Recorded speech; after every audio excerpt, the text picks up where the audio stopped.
Hey everybody, we are officially live. I'm so excited to dive into another one of our pre-symposium panels. This is the lead up to our executive symposium on February 13th in Austin, Texas, on the topic how to boost morale and productivity after a reorg. Essentially, what a pre-symposium panel is, it's a gathering of leaders who are going to be at the executive symposium, coming here to share their insights, their knowledge, essentially their perspective on what they found to be effective, in this case, on how to boost morale and productivity after a reorg. We've got Kerry, we've got Ryan, we've got Joe here with us today. Kerry, do you mind introducing yourself? Absolutely. Thank you for the invite. My name is Kerry Robinson, and I work for Ping Identity. I'm a senior manager channel sales leader based in Austin, Texas. Very nice. Ryan, how about you? Hi, I'm Brian Snellings, Global VP in the med device space, also running a leadership consulting firm here in Austin, Texas. Very nice. And then Joe, how about you?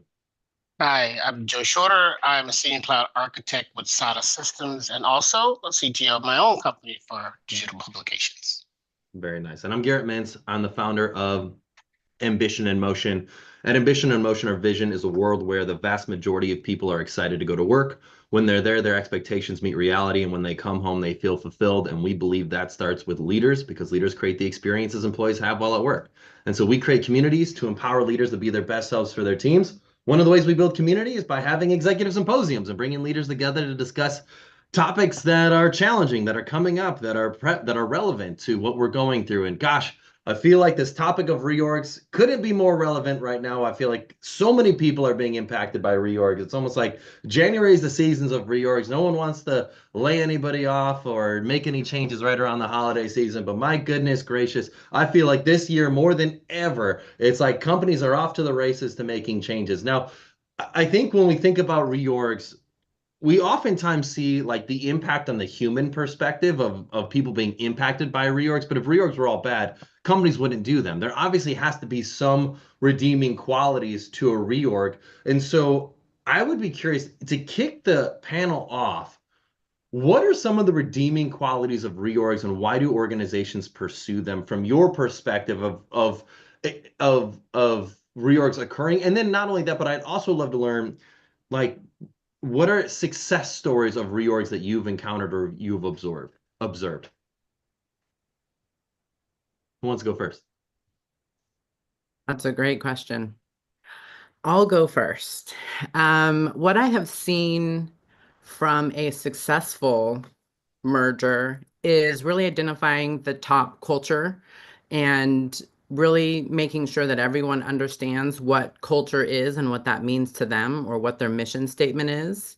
And then really just bringing everyone together, whether that's through acts of community service or figuring out what is important to them to ensure that everybody's rowing in the same direction. Well, I like it. Ryan, how about you? Yeah, it's the reorg discussion can be tough because it's how many reorgs have you done, assuming this isn't, reorg three within the last year or two, because, reorgs make people nervous because it is a big change. But assuming you've kind of given people the why you're doing it and how you're doing it, and you're getting their input on what this reorg looks like, it typically can go really well. Especially if you can get some quick wins at the beginning. That always helps too, just to kind of calm the nerves. Yeah, Joe, what do you think? So good examples of reorgs. I have one that I helped with years ago. But what made it a successful reorg in my mind was that it was focused on the company's actual mission and how they could make the organization fit the mission. It was laser focused on that, which meant the political wins in that specific uh, program, we had to beat back the idea that they had an idea of cutting a certain amount of heads from the organization. So refocusing on forget about the people. Let's go function by function and understand how is this specific part of your organization helping the mission. And what the individuals within those sub-organizations, how are they supporting that mission? And then, and at the end of all of that, turns out that yes, there was some decrease in overall headcount, but it was way less than some ideas that people came in as a target. So I think that's responsible leadership, because the intent there is we are aligning ourselves with what's best for the business, the profitability, all the missions and goals of the business. And that way, when we hire or add individuals, we have a mindset around how are they helping the mission, and does this make sense, so that 6 months down the road you don't have another reorg. So That's a really interesting point, Joe. I'm really glad that you brought that up. So that notion of focusing on the mission and the vision of what we're trying to do, I think that makes a ton of sense. And I think that's a lot, one, it's a lot easier to get people to feel empathy towards the changes that are occurring when it's based off of something that's authentic and transparent. Because they can, you like, to your point, like you could stick to it. It's like, hey, we did, I mean, I wrote down the word I wrote down when you said this out was mission audit. Essentially, you did an audit of, the mission of the company. And there's a little self-awareness on that executive team to realize, like, oh my gosh, we've deviated from the path. We are not on that path anymore. We need to realign. And they could acknowledge it. And they went through line by line and said, okay, what are you doing? How does this help achieve our mission? And when they identified that some things weren't helping achieve the mission, it sounds like in your case, they repurposed them to other parts of the organization or repurposed their work to be more aligned with the mission of the organization. And then I think, to your point, when hiring had occurred in the future, there was more alignment of like, hey, does this align with the mission of what we're trying to achieve?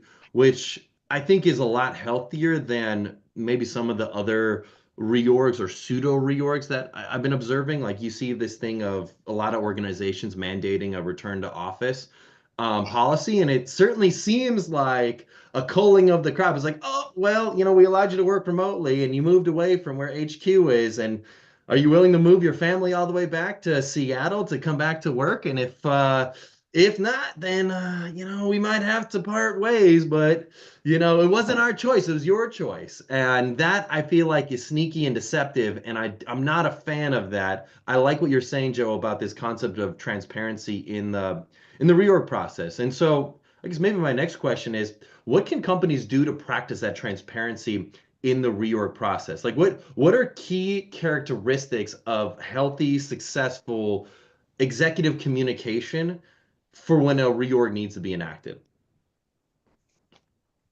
I think making sure you're getting input from everyone and helping them understand why you're looking at doing a reorg and what that direction looks like. I'm sure all of us have been part of good reorgs and been part of not so good reorgs. And really the biggest difference was the reorg that came out of nowhere. Those never go well. It just because, people fill a vacuum with their own stories, right? And then typically 6 to 12 months, you have so many repercussions that you've actually reorged the reorg because you have turnover and all these different changes, versus ones that I've been a part of where they started getting input from different leaders within the organization. Obviously, you can't go through the entire one and get everyone's feedback. That'd be pretty difficult. But if you get some key stakeholders, their feedback and kind of good direction on how it should go about it so that they're communicating that down within the org, it just makes a huge difference, because again, it's all about how people are kind of feeling about the situation. And typically when people understand why you're doing something, they feel so much better about it. And then typically they want to get involved and help with the reorg, and it goes much more successful that way. Ryan, you hit on something important of talking to the people who are actually doing the job that the decision is going to make. Because when you make knee-jerk reactions and you're just thinking about the data or the number or the bottom line and don't really take into consideration, if these people are no longer here, how will that impact our overall business and how we're able to show up for the rest of the world? And both Garrett and Joe, you mentioned the word transparency. And that's one of the things that I find people say, but don't actually do. They'll say things like, things aren't going to change. Everything's going to be okay. Just keep doing your job. And then who knows, a couple weeks later, the rug's pulled out from under you and it's thanks for playing. So I think truly being transparent and leading with empathy is the best way to move through a reorganization because we're impacting lives and families. Well, I want to connect a little bit more, add a little more connective tissue to what Kerry just said and what I was saying before around mission. So when you're operating an organization authentically and transparently around here is what we come to do every day as a team. I'm gonna say a term that is not really new, but it may be maybe not thought of as much in America, at least American business, and that is leading from the bottom up. So when you lead from the bottom up, the organization from the bottom feels more connected to the mission and the decisions that the organization is making, and therefore have an intrinsic understanding around about the why behind the reorg, and can probably feel it themselves. And they're more proactive in helping the organization meet its actual goals. But what happens oftentimes, and I'm speaking about American business specifically because that's where obviously my experience lies. I can't speak for outside, but when that happens, then you get this elite class that tends to hoard secrets and ideas. They don't really tell you. Like you may have this concept of this is what we stand for, but does it permeate through? Because when you're deceptive or unintentionally not transparent about what's actually going on, then perception is 9/10 of reality. It doesn't matter what you say. People won't believe it because you haven't been authentic in how you operate on a daily basis. So again, to sum this up, what I really do mean is practice the values you preach. Amen. And if you practice them and people can, because you can't practice them if people can't observe them, you're not actually practicing it. So if you lead from the bottom up saying, we hear you, you know best how to make your job most optimal. We're listening. People feel like they're that connected. One, I would posit to say that you'll have less reorgs to begin with. And the organization itself will be a lot more agile in addressing things like want to be first in the market here. When you need people to go really work overtime and really lean in, they'll do it voluntarily. It's a completely different attitude. So I think we need to break down this idea of executives sitting here in this ivory tower making all the decisions and everyone else just kind of drones and have to meet the fate of whatever decisions come out, not really understanding what that means. So. No, I like that, Joe. And Kerry, you brought up this concept I just wrote down, toxic positivity. I see that all the time. This, leadership happy talk of like, everything's amazing, we're all good. That lack of accountability or really just transparency is really it's toxic. It is what it is. It's toxic positivity for the sake of not knowing how to have a hard conversation or not wanting to. And it's not healthy. But Joe, to play devil's advocate to your point of view, saying, an employee knows how to make their work more efficient. I would care to argue there is a counter argument to that, which is not all employees understand how business works. Not to say that they don't understand their jobs, but I've seen and observed a lot of scenarios where let's say you've got a person who's in sales, they're getting a baseline salary plus they're getting commission for closing deals. And let's say they're just not closing deals. And meaning of the company's paying more money for them to attempt to bring in deals, but they're just not doing it. It's that that's cash flow negative for the business. The business can only do that for so long before they have to be like, hey, you might be doing all the things, all the behaviors, all the calls, all the outreach, all the meetings, all the touch points in the world that we have said, like, if you do those things, you should be successful. But unfortunately, you're just not closing the deal. And if you're not closing the deal, like, like we can't keep you around. And people are like, I'm shocked. Oh, I did all the things he told me to do. I had the calls and the touch points and the emails and the messages and all the things that go into sales, except for closing the deal, which if you did none of them and closed the deal, the company would be happy.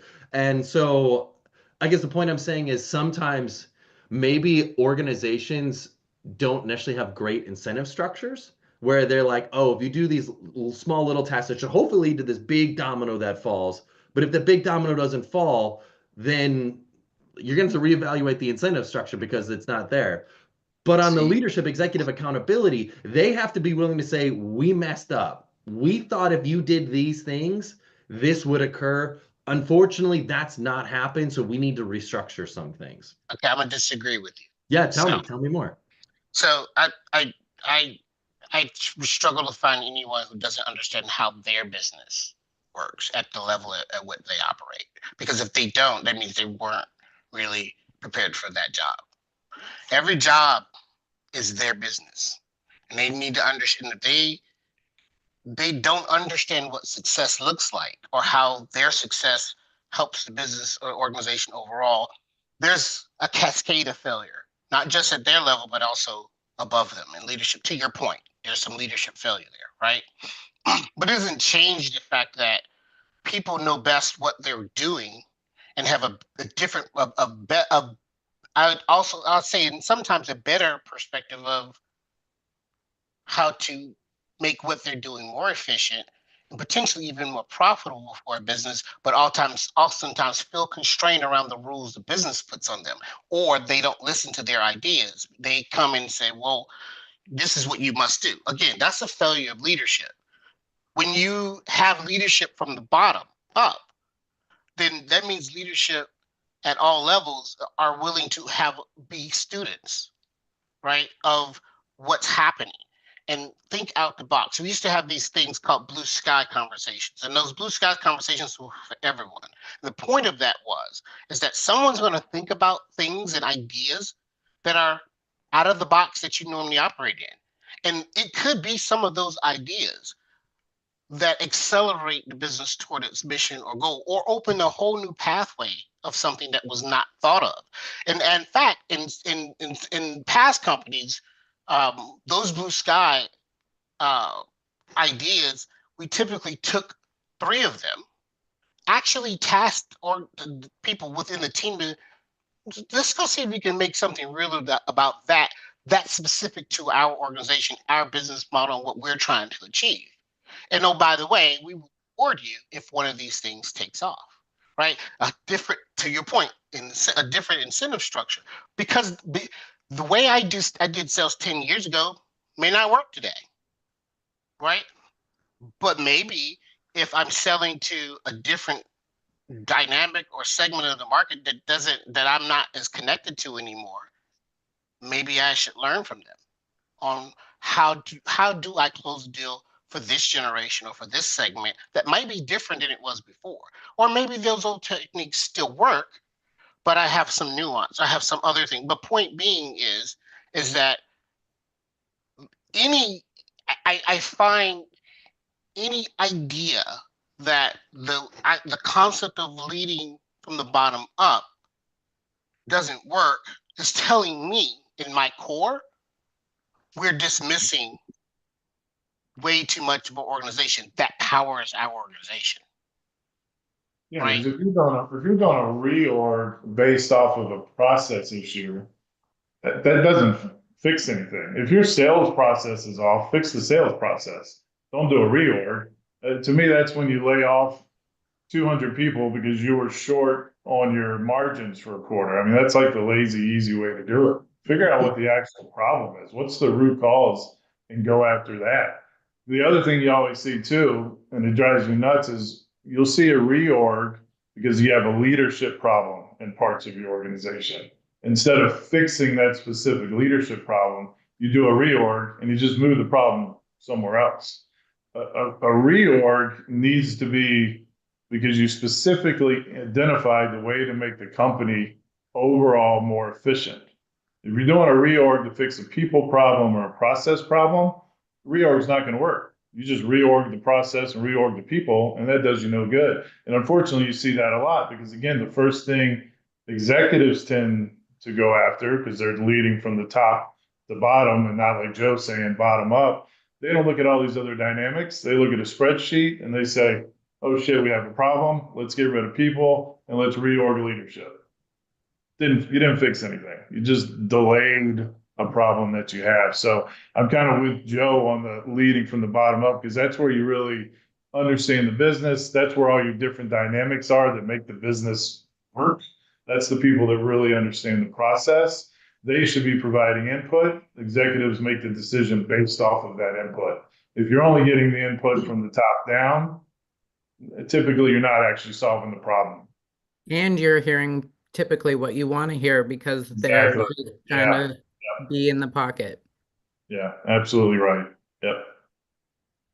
That's really interesting. I like it. And Joe, you had a really great call out.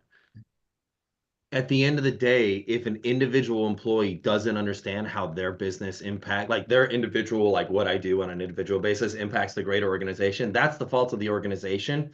I would care to argue too many companies are guilty of not explaining how an individual's work impacts the organization as a whole. And therefore, they've got no idea how the business works. And so then that leads to, because I mean, I feel like I hear it relatively frequently, the people who are like, I did all the things he's told me to do. And like, you laid me off anyways, what the heck? And it's like, well, the ultimate goal was to achieve this outcome, which unfortunately wasn't done. Like, you were able to figure out a way to do all the little things that they thought would get you to the bigger outcome without actually getting the bigger outcome. And so that lack of transparency is, I think, really critical to that. But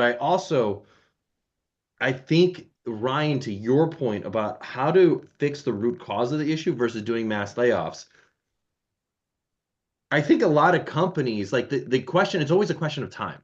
It's like, okay, if we see that we had a down quarter or down maybe 2 quarters or something like that, and we think, okay, we need to lay everybody off. This isn't working. Obviously that's not an ideal scenario, because you don't even give the team, the people, and I think to Joe's point, the chance to actually fix the scenario or the situation. But it's a really delicate time situation, because you might look at a situation and say, okay, we had a down quarter. Is this a blip on the radar? But for the most part, all of our historical metrics are good, or is there a radical change to the way that we need to adjust our business, and we need to start now and maybe give our people a chance to fix this? Or do we wait it out and see if the old ways that had been working up to this point can rebound and we can get back on track? Yeah. Like these are the pressures that the executives are facing, is like, cool, is the old way gonna be rebounding, or do we need to abandon ship and start empowering our people to explore new, more innovative ways to do things and give them a quarter to do that and see if it works? Yeah, what are your thoughts? And I was just gonna say, it depends on the business, right? If you got a startup and you're in the middle of funding, you got to make quick judgment calls, and oftentimes that leads to getting rid of costs, which ends up being people. But if we're fundamentally talking about larger companies when it comes to a reorg, and not talking about startups, you see it all too often, because what happens when they do end up cutting, say, 500 people? The next quarter, they end up hiring 500 people. They don't have the experience of the 500 people that they just let go, that probably just went off to a competitor. So that's also some of that short-term thinking. And of course, there's always problems, right? You got things going on, geopolitical things going on in the world. Markets tend to go up and down and fluctuate. So there's no doubt there's those external things that can affect the business. But hopefully, with the right leadership and the right team, you're building a culture, and you're building a business that can handle the ups and downs, and one that you're not just using the head count or the reorg to get through those ups and downs. So you got to continue to innovate. You got to improve your sales process. I think a little bit to what Joe's talking about.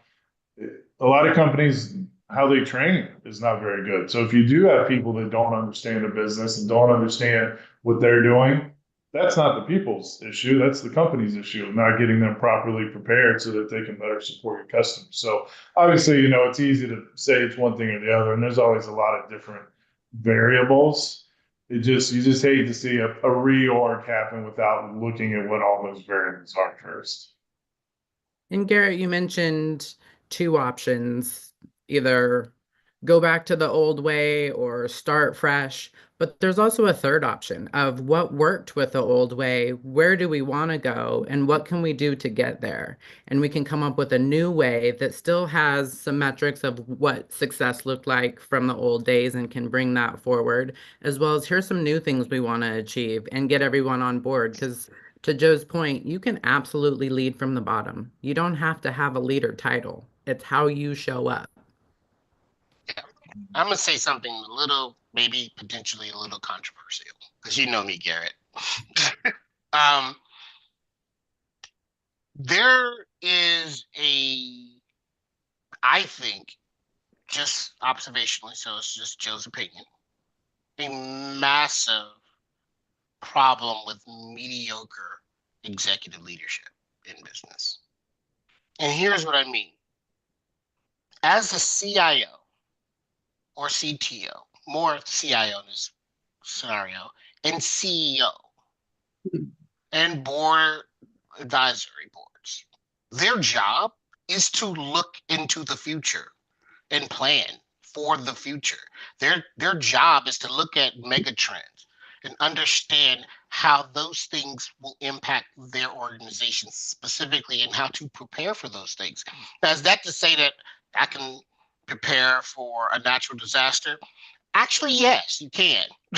You can do that too. So my point is when we say things happen suddenly, I would push back and ask all leaders at that level to really ask themselves, was it sudden? Or did you just fail at your core job? Because here's the thing. Think about all the people you hire and all the money you pay for them to understand how to do their job. If you're a leader, you don't need to worry about, do they know how to do their job? You need to be closer to what is the future, what is the vision of the organization, how does the dynamics outside our organization affect the organization, how do we prepare for it, and then take that information, your visionary leadership, and apply that to your organization with transparency, honesty, innovation, all of those things, so that everyone has a participative role in where the organization is going. It is not a good use of money to have executive leadership paying too much attention to what's going on at the micro level. They need to be mostly focused on the macro and preparing the organization for it and being able to count on the people they hire to focus on those things. Now, if they don't have good people focus on those things, check your leadership again. Why did you hire them if they can't do that job either? Right?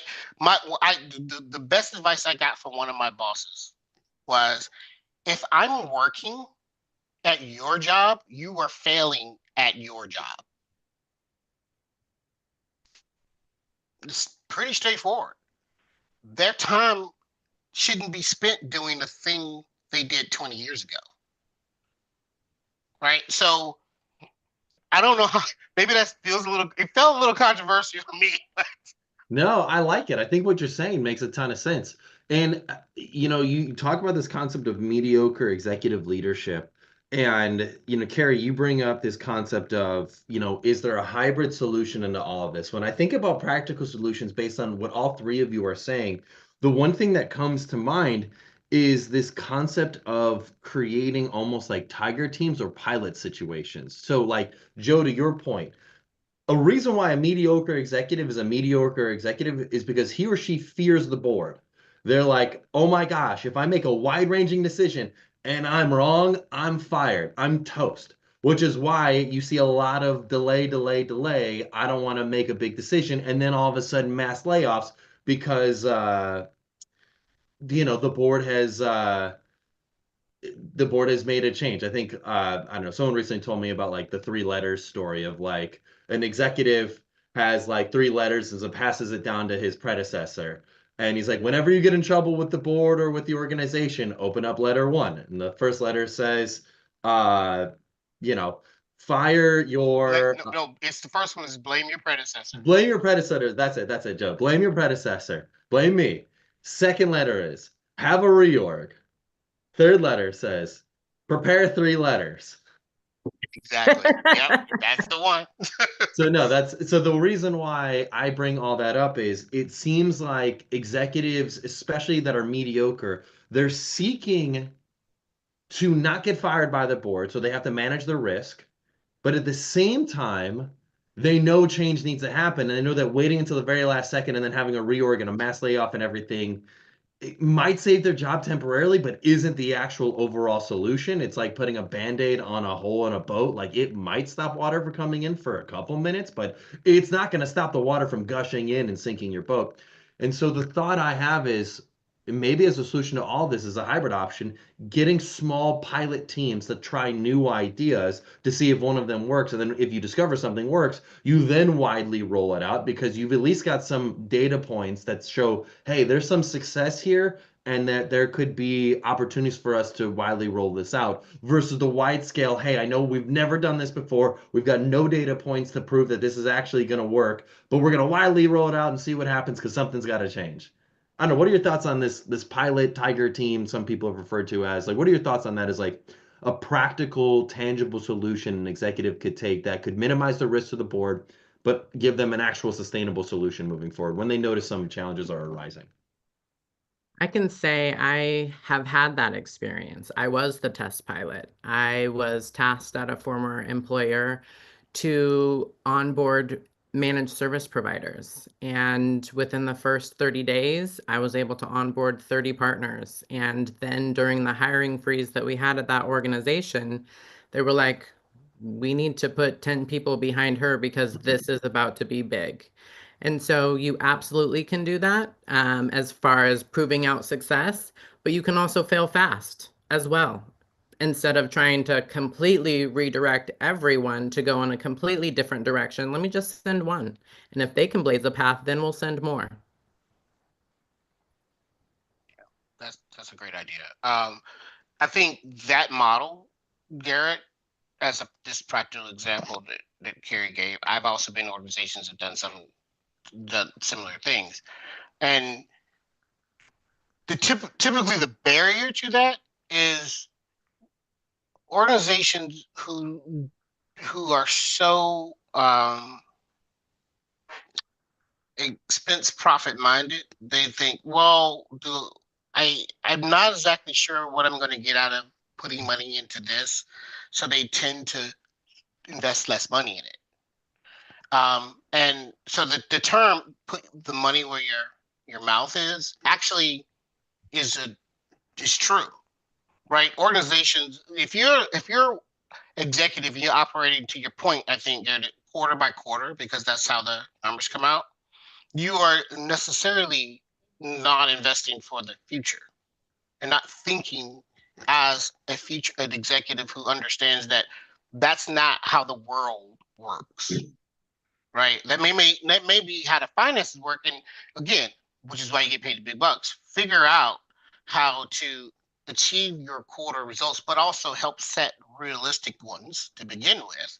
Because I've seen a lot of organizations who have these targets that are unrealistic on day one.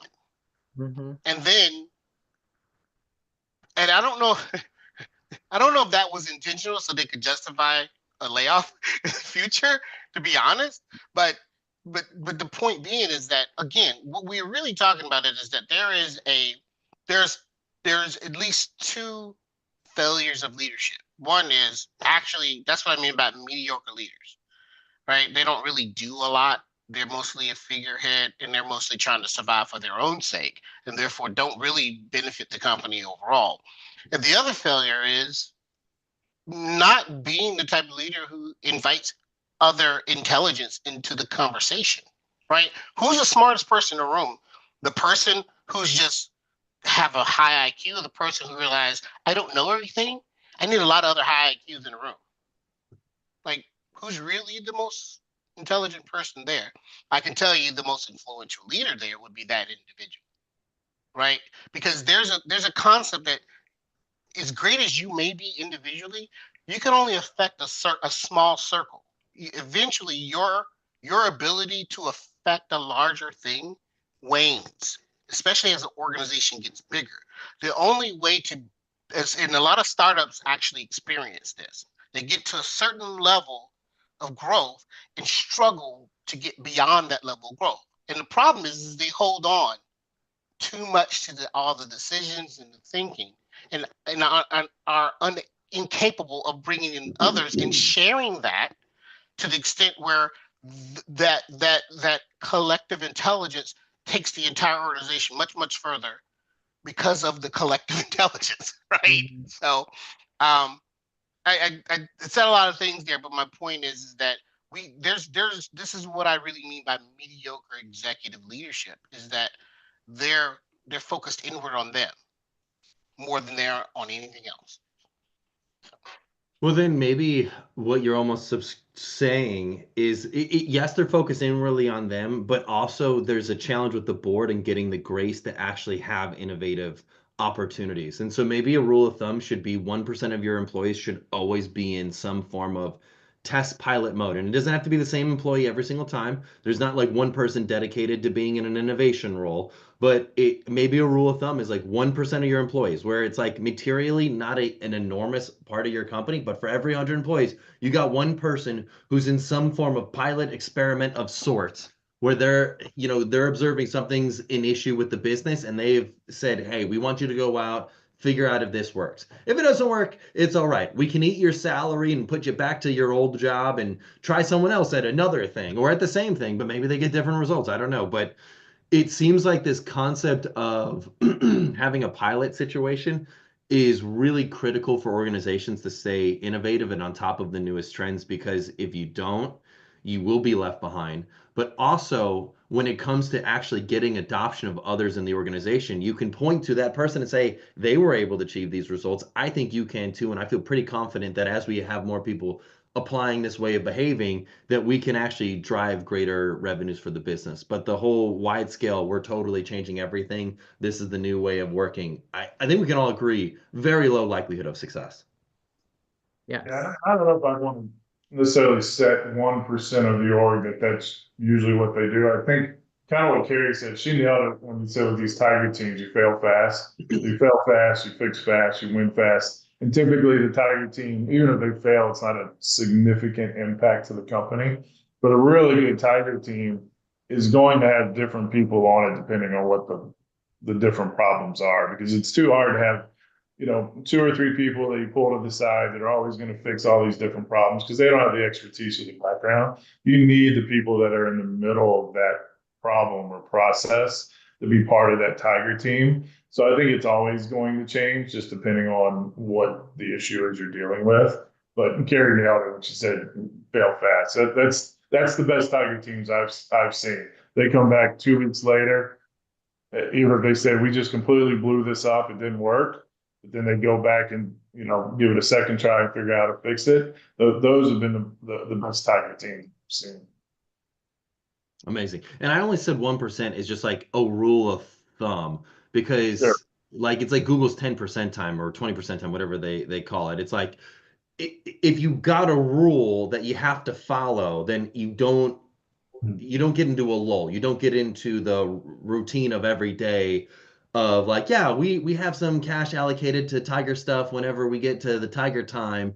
But if it's always like somebody's on a Tiger like approach, a pilot approach, something, or if there's always a group of people that are there, then you're constantly innovating and thinking about the future. And I think as long as you give that grace in the budget, you're much more likely to be on top of that. I will just one last thing to add to that. I would say where everyone on the panel is going with this is right. The overall objective is when you do things that are part of just how you show up to work, right? If you show up with a mentality, I'm thinking about, oh, here's a tiger team idea. I'm doing my work and I'm thinking, you know, I have an idea about how to make this better. if that's how you show up to work, if that's how everyone shows up to work, it's just how you are, then the rule supports itself. My point is that things become a job and they become hard when they're not how you would normally do things. You have to put extra energy into a thing, right? But if your energy is natural on how you show up, then it doesn't feel like you're spending 1%, 5%, or 10% on anything. In fact, you are likely spending less of your budget on the in the birth of these ideas and even the creation of them, because it now seems like it's organic, because it is, right? So good leaders, good people leaders, and for me, that's the only actual good leader that exists, right? Otherwise, I don't know what you lead. So good leaders, when they talk about mission, when they talk about where we're going, when they're talk about these types of things, it's not that they're dragging anyone into their vision. People are volunteering to go. Mm-hmm. Right, and that is when you know you're in the type of organization that all the gears are working together. They're not working. Nothing's working against itself. There's no snake eating its tail in this scenario, right? Right. So, and the other thing I don't want to forget is you said something about convincing the board about finances and things about like we want to operate this way. So again, as a leader, part of your job is be charismatic to the board. How do you get them on your page? They're there to say, the thing you did is either has results or it doesn't have results. Tell us about that. They're not there to tell you what to do or what not to do. They're there to support you. Again, but you have to make people support you. That's your job as a leader. You don't ask for the board for permission. You tell the board, here's what I'm going to do and why. And this is why I'm here in this position and why you're in the board, to see the results and say, hey, how much more money do you need to do that great thing that you figured out? No, And they also give you grace when the things don't exactly turn out the way, but they understand that they can trust your leadership. no, I like that. I think that makes sense. Kerry, Ryan, Joe, we've covered a lot of ground in this pre-symposium panel. I really appreciate y'all being here. I feel like this has been really a great conversation. If you're watching this and you're thinking to yourself, gosh, I'd love to meet these three great leaders, come to the Executive Symposium on February 13th on the topic, how to boost morale and productivity after a reorg. Thank you all for being here. Have a